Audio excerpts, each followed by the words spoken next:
Sunday on 10 Summer of Sports. At 11:30, the world's best strut their staff in Coca-Cola NRG. From 12, examine the form at Australia's most glamorous sporting event.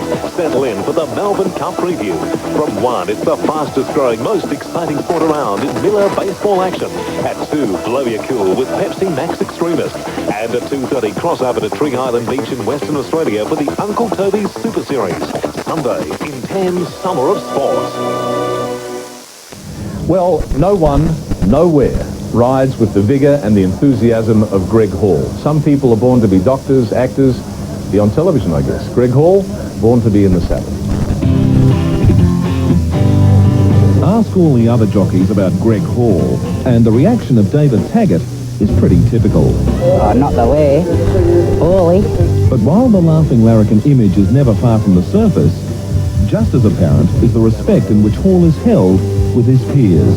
Now Hawley's probably one of the strongest riders around in Australia. I believe he's stronger than Dittman and Trelaw. After years of reasonable success, each victory celebrated in style. 1992 was the year Greg Hall knuckled down and really hit the jackpot. The Cox Plate on Superimpose, and then the Melbourne Cup on Sub-Zero. And the Melbourne Cup of 1992 belongs to Sub-Zero. Gave him the most lucrative spring carnival ever by a jockey, and established his reputation in the feature races. Certainly a very good big race jockey. He's very competitive and a good jockey.